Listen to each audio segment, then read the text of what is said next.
Hello and welcome back to another episode of the Widow podcast. It's so lovely to have you here again, and I so appreciate you taking the time to listen. I do hope that they are helping you find your way in your journey.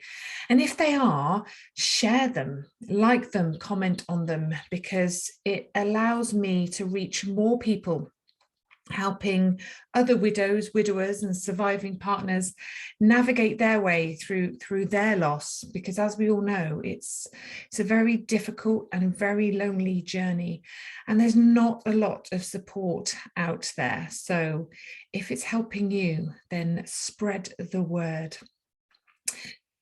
In this episode today, I want to talk about guilt, and this is a huge topic, absolutely huge, something that I could talk about probably for hours, something that I do talk about most days, because it is the unwanted, constant companion of grief. I have rarely met someone, I can't think that there is anyone that I have worked with that hasn't felt any guilt of any kind. And we feel guilt for so much. We feel guilt for the things we did do and for the things we didn't do, for the things that we said and the things that we didn't say.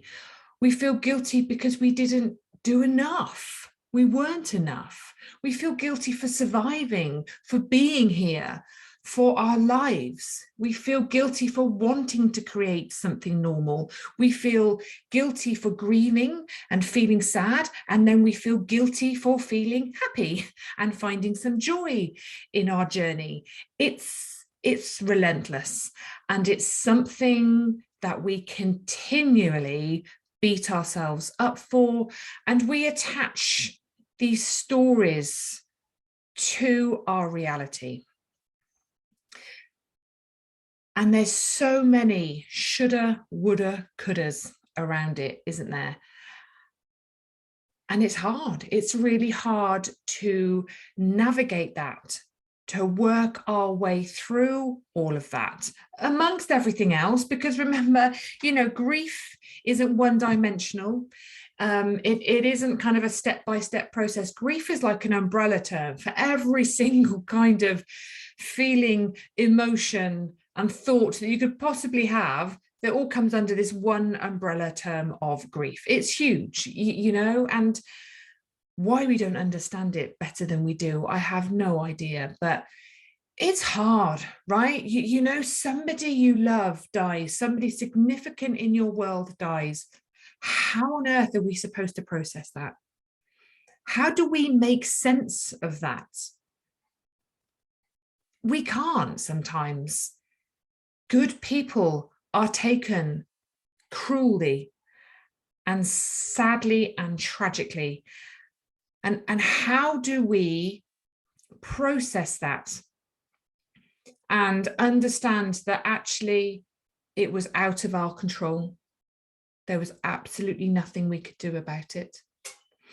And this is where guilt comes in, because it's very hard for us as human beings to understand that the world is unpredictable and chaotic, and we have very little control over what happens, specifically when we die. We have no idea. We don't know when our time's up, when our loved ones' times are up. Even when you know someone is dying from a terminal illness, you don't know exactly when that will happen. So we would rather, in order to give ourselves a belief that we have some control over that we are able to kind of determine the order in which these things happen, guilt allows us to feel that. So we would rather feel guilt than we would accept the fact that we have no control over any of it, because that's really hard for us as human beings to understand, that we have no control. And it makes so much sense when you look at our lives.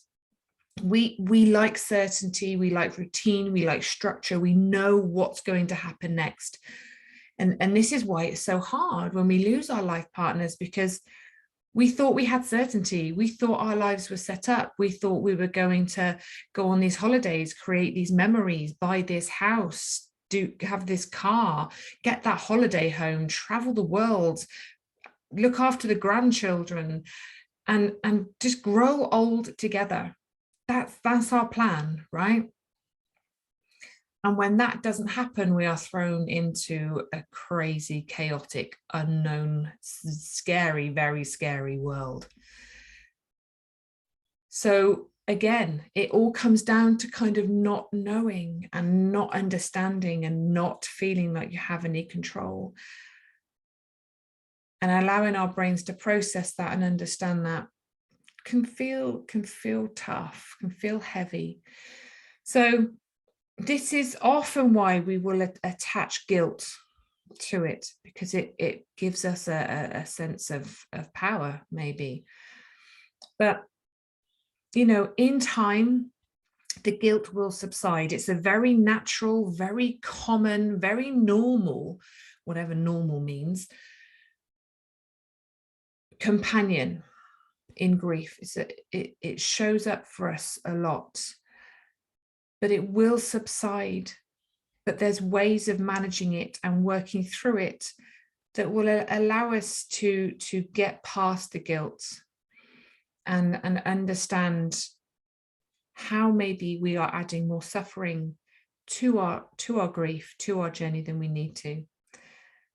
And notice, as you know, wherever you are in your journey, you may only be a few weeks, few months in, you may be years in, but the stories that you attach to your loss will change along the way. And this is something that you can't necessarily see at the beginning, because we repeat these stories, we repeat them over and over, and they become hardwired in our brain. As David Kessler rightly says, neurons that fire together wire together. It becomes your truth, and we become very committed to our stories, and they become our truth. And it's noticing what stories you're telling yourself, and allowing ourselves to be open to different stories. Again, this takes time, this takes acknowledgement. This is something that I work on with people in my groups and in my one-to-one coaching, because you know, it's that self-awareness that really allows us to make the changes to help us reduce our suffering and find our way through in a more positive way. So when you're talking to somebody about your grief and your guilt, the natural response from someone will be, don't be so silly, it wasn't your fault, you can't blame yourself, that's ridiculous. You know, don't think like that, they wouldn't want you to feel that.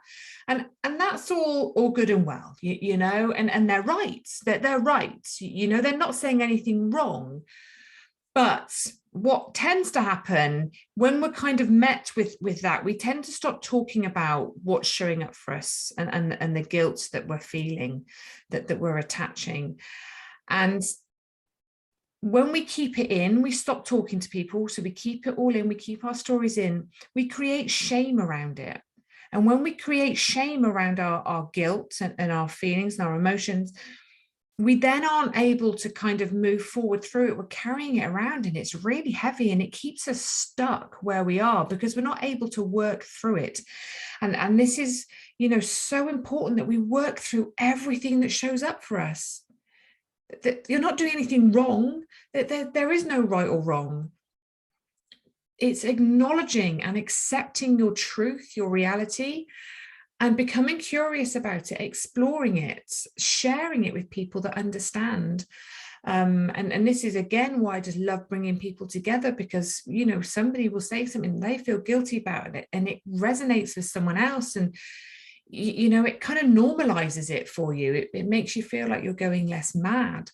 So, you know, find your people, find ways of sharing what's going on for you so that you can start to reduce the shame, because we have to learn to release it. You know, shame requires secrecy in order to survive. So if we don't build those walls up around it and keep it in, we are able to work through it. So guilt comes in many ways, and often what people feel guilty for is how they were towards their person before they died, whether it was a sudden death or an illness. We look back, and hindsight is a wonderful thing, right? It is a wonderful thing. And used in the right way, we can learn so much about ourselves and life, and what we desire and how we want to behave and the choices that we make. But often we use hindsight as a way to punish ourselves, to criticize and judge ourselves. We look back and we notice all the things that we think we didn't do well enough, that we didn't do at all, that we could have done better. And we beat ourselves up for it, that guilt, you know. And it's remembering that hindsight is a wonderful thing used in the right way. But at the time, you were doing the best that you could with the knowledge and the resources that you had. You didn't know what was going to happen next. You cannot predict the future. None of us can. You know, if we could predict the future, if we could prevent people from dying with our actions, God, what a, well, wonderful but very full world we would live in. We don't have that ability. We will never have that ability. And acknowledging that allows us to see that maybe sometimes the stories we're telling ourselves aren't true. And that's hard, because when we have to challenge our stories, we don't like it. It makes us feel comfortable. We become attached to our stories. They become our truth. But if we can open our minds to the possibility that the stories that you've attached yourself to might not be 100% true, you are going to help yourself on your healing journey tremendously. Because it's that ability to change the narrative that allows us to change the direction that we go down, you know, the paths that we travel. And I get it, you know, we want to go back and we want to have a different outcome.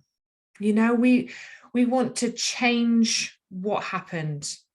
And what we tend to do is we go back and we kind of think, well, if I'd done this or I'd done that, he would have lived. She would have survived. It would have been okay. We would have had longer. We'd have been able to do this. We wouldn't have had that argument.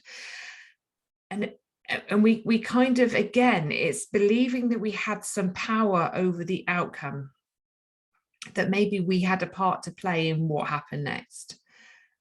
But what if you didn't? What if you'd still done what if you had done something differently? Okay, so you could go back, you could do that thing that you wished you had or hadn't done or changed it, but you still had the same outcome, you know. So it's kind of changing that kind of what if I'd done this, what if I'd done that and it had been a better outcome, to even if I hadn't gone away, even if I hadn't given that medicine, even if I hadn't fallen asleep, even if I hadn't said those wrong words, it still would have ended up the same way that it did end. And again, that's sometimes hard for us to accept and acknowledge, but it's important, because it's asking yourself, is the story you're telling yourself true? You know, if, you know, you had changed the events running up to their death, would it be any different? Do you know that for a fact? You know, that they say, don't they, like, for something to be a truth, you have to be able to repeat it over and over again and it have the same outcome. And that's often not the way, is it? And also, what we do is we focus on that one thing. So if you've been caring for somebody that has been ill for a long time, I have absolutely no doubt in my mind that you have done so much for them. You have made them feel so safe and so loved and so cared for. You have fought for them. You have cared for them in the most wonderful way. But you're not focusing on that. You're not remembering that because you're too busy thinking about those 1, 2, 3 maybe things that you think weren't that great. Maybe you gave the medicine a bit late. Maybe you swore at them because you became frustrated. Maybe you weren't there when they were calling for you immediately. That, you know, there's so many scenarios in these situations. I know, and I can't cover them all. But you know, it's kind of, our brains have that natural negative bias, so we're always going to head in that direction. We're always going to think about the things that we've done wrong, or that we didn't do well enough, or that we missed completely, and we're forgetting all the wonderful things that we did do and the wonderful ways that we did care for our person, because you did so much, you know. And think about that. You know, we have to notice where we're focusing our attention in our journey, because that again will guide you into, you know, the road that you are going to be going down.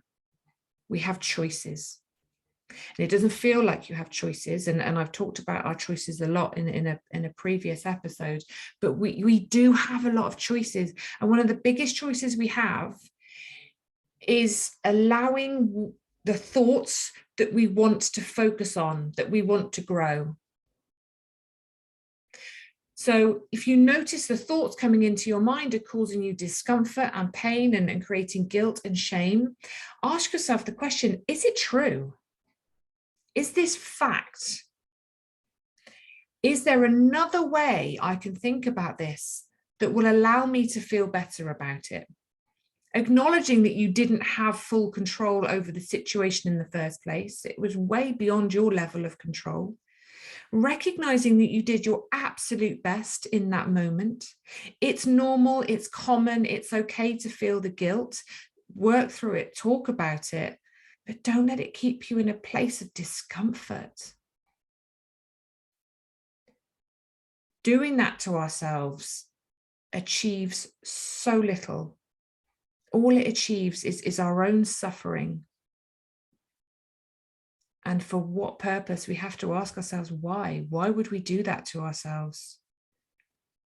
We've all done it, you know, and even now, you know, for me, nearly 5.5 years in, there's still, I still have my moments where I start to feel guilty for certain things, maybe how I was in my relationship with Simon, or the situation I find myself in now, or the feelings that show up for me now. I'm still working through it. And there's still things that come up for me that I feel guilty about, and that I have to learn to share with people. And it's difficult. It's difficult doing it for that first time. It's less difficult doing it the second time, and it's even less difficult doing it the third time. But you have to do it, because it brings things up in you, and it invites you to explore your truth, to explore your thoughts and your feelings and what's going on. And by doing that, we're able to work through it, by acknowledging it and kind of reminding ourselves that we had little control over the events that got us to this point, but we have a choice in where we focus our thoughts and our attention, and what we allow ourselves to believe. And that's where the power is. And sometimes we use guilt as a distraction to face our grief, because it's so painful, isn't it? You know, sitting in that is awful, absolutely awful. And sometimes the guilt and the stories that we tell ourselves and kind of personalizing it almost helps us to avoid the pain of sitting in it. And that again is something that we need to be aware of. Are you spending enough time with your pain to allow it to be? You know, we have to feel it to heal it. I know you've heard that a lot, but you know, it's so true. We just don't know how to feel it sometimes, and it's easier to distract ourselves with other things, you know, things that make us feel like we have some kind of control over it. And you know, and there's the guilt around wanting to find a new way, of wanting to feel better in our journey, can be huge. Holding on to pain can sometimes serve a purpose, you know, and if you start to feel better, and if you start to find joy and love, and you notice the lessons, and you know, maybe you've had a day where you're like, I still think about them, but I haven't pined for them today. I haven't ached for them. I've kind of been okay. I've had a good day. Does that mean I don't love them anymore? Does that mean I don't miss her and I don't grieve for her? No. Again, it's the meaning that you're attaching to these stories that are causing you the discomfort and making you feel guilty. And we can change that narrative. And, you know, for me, when I was, you know, rebuilding my life after Simon died, of course that guilt would show up for me, and I think, oh, he's not here, and I can't feel this joy and this happiness. It's not fair, and he should be here, and am I being disloyal, and does this mean I don't love him anymore? And I did become quite attached to the pain. I kind of was like, I quite like it because that means the love is still there. As my journey has gone on, and that, you know, I've been able to remember with more love than pain, that has been an uncomfortable process. But again, it's reminding myself that just because it doesn't hurt as much as it used to, and it's not as raw, that doesn't mean I don't love Simon anymore. That doesn't mean I don't think about him every single day. And that doesn't mean I'm not grateful to him for everything that he gave me in his life, which was so much. You know, that it doesn't take anything away from you. Living your life doesn't take anything away from you. It doesn't diminish your love or your loss. And you have to keep repeating that to yourself. You are not being disloyal. You are not doing anything wrong. And I get it. I get it. The familiarity of our pain can be more comfortable than facing the unknown world we've got to go out and live in, because our brain likes what it knows, and the pain eventually becomes familiar. And as much as it's horrible and it's uncomfortable, there's a safeness in it. And having to step out of that and into a world that is huge and we feel vulnerable in, it's scary. So is it easier maybe to kind of sit in the pain for longer than we need to, so that we don't have to go out and face that big, wide open world? So acknowledge that guilt and grief is common and it's normal, you know, allow it, accept it. We have to process the guilt. And, you know, it's an easy place to go to when trying to deal with the helplessness that we can feel around loss. Absolutely, it is. And it can be a way to not feel the sadness. But, you know, underneath that guilt and sometimes the anger that you feel is the pain. And it's the pain that we have to work through to allow us to take our next steps forward, you know. Ask yourself if it is rational. Now, it's not silly. Your guilt isn't silly, but is it rational? And it's so important to kind of ask yourself that question, because it may well be irrational, but it's allowing yourself to open up to the possibility of that. Talk about it. You know, grief must be witnessed as well as guilt. You know, talk, share, connect, journal, whatever it is you need to do, let it out. Remember, what we resist persists. We have to learn to talk about it. And what was wonderful in one of my groups, actually, we were talking about group, and I had, there was about 7 or 8 ladies in the group, but we were talking about getting one lady, her husband, they had to make the decision to turn off the life support.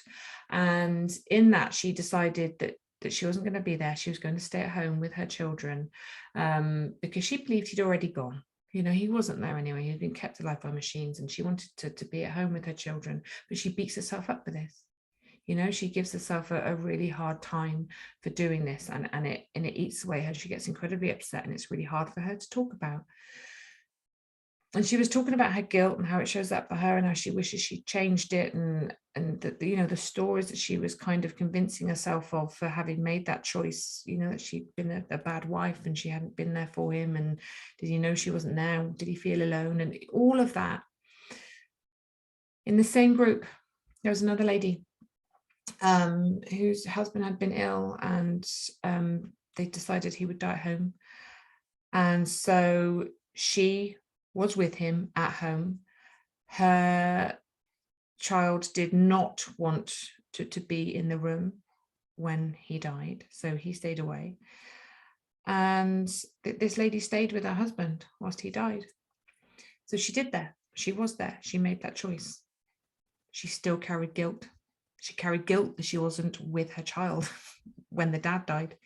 She felt guilt that she hadn't been a good enough parent, that she hadn't, cared enough for, the living, as opposed to, her husband that was dying. And it was just a really interesting conversation that, you kind of had the 2 different choices and decisions that were made, yet there was still guilt. And it was such a powerful moment for both these ladies, because I think they really recognized that even if they'd made a different choice and done it a different way, the outcome would still have been the same, but they still would have found guilt in it, because they'd have felt guilty about something else. So it's reminding yourself that actually, even if you had made that other choice, that other decision, or you'd done it differently, you would probably find something else to feel guilty for, because that's what we do. That's how we rationalize the fact that we have no control and that we feel helpless in these situations. So again, find groups, find people that you can talk to and talk about it, work through it. Doesn't mean it's going to go away in that moment, but it allows you to find some peace with it, and maybe think of it in a different way. And get curious about your thoughts. Are they full of shoulda, woulda, coulda? And are you imagining a different way is resulting in a better outcome? Remember, change the what if to even if. Acknowledge that you were doing your absolute best at the time with the knowledge and the resources that you had. You didn't know what was going to happen next. You had no control over it.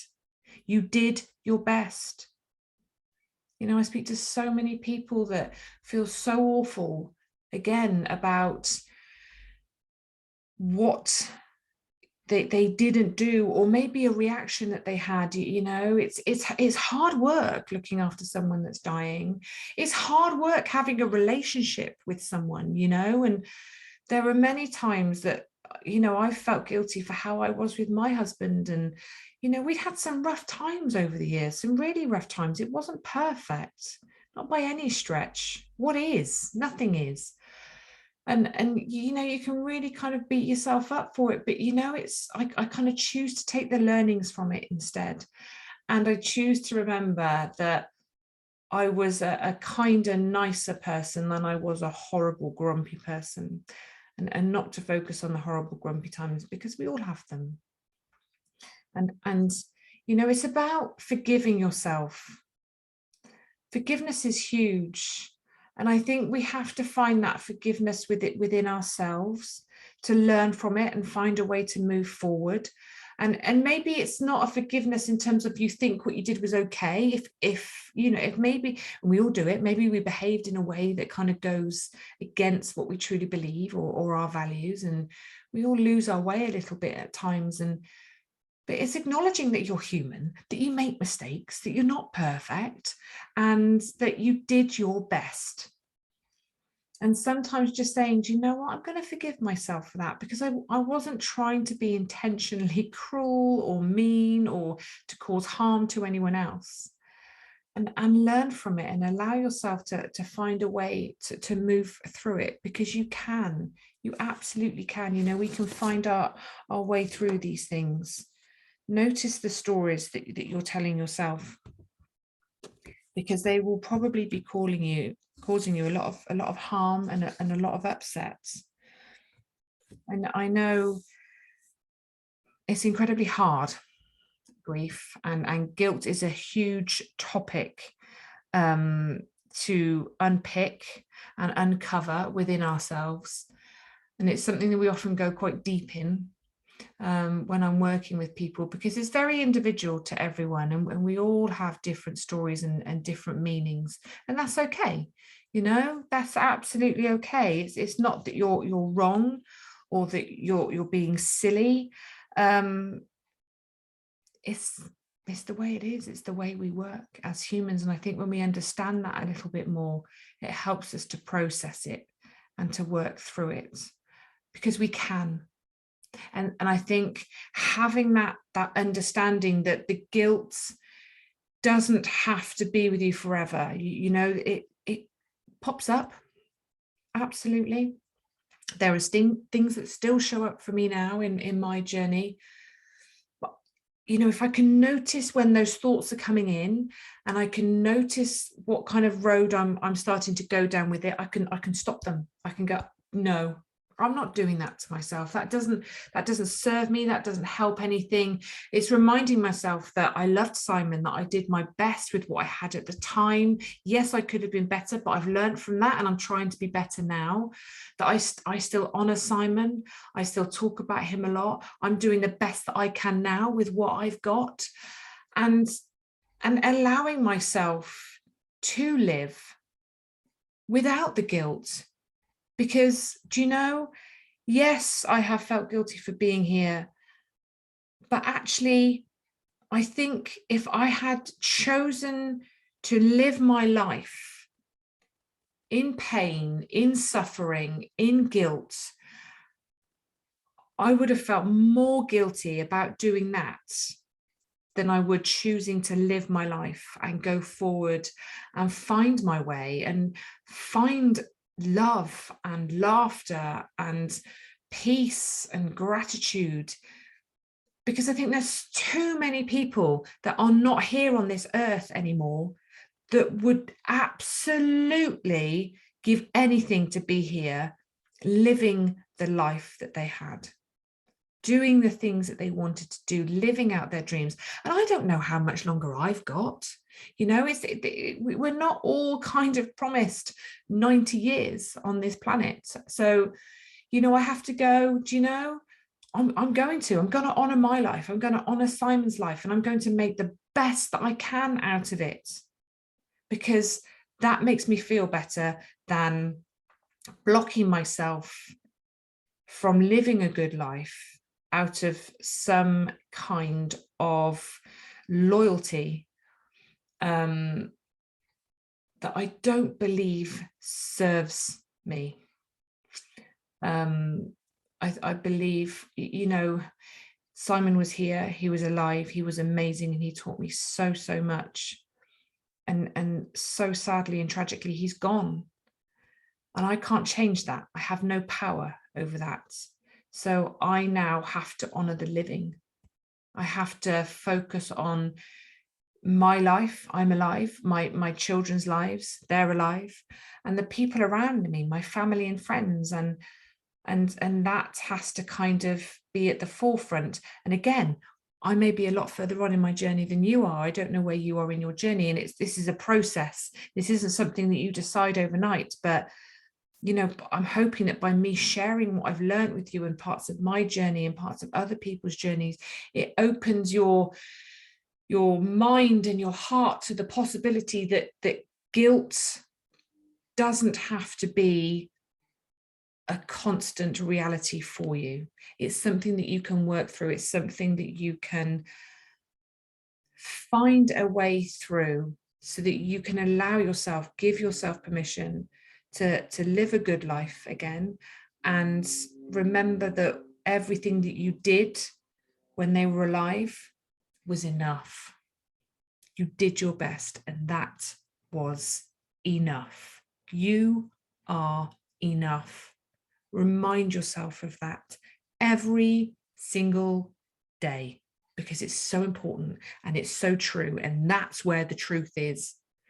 And we can so easily take ourselves off on these tangents of stories that possibly aren't true. So I hope some of that has helped. I hope it gives you a bit of insight into guilt. If you want any more support, if this is something that you are struggling with, please do get in touch with me. I also just want to mention that I have a wonderful Facebook group, Widows Rising. It's a free support group, and it is filled with the most wonderful people, widows, widowers, and surviving partners, all supporting each other, all sharing, all connecting. And it really is such a wonderful, safe, supportive space to be in. So if you're looking for something, if you're looking for some support in your journey, for people that get it, it's hard to find people that get it. As much as everyone's circumstances and situations are different, a lot of the thoughts and feelings we're left with afterwards are very similar. So come and find us on Facebook, Widows Rising. I would love to see you in there. And thank you for listening. It has been wonderful sharing this with you again. And I will see you on the next episode of the Widow Podcast. Take care. Bye-bye.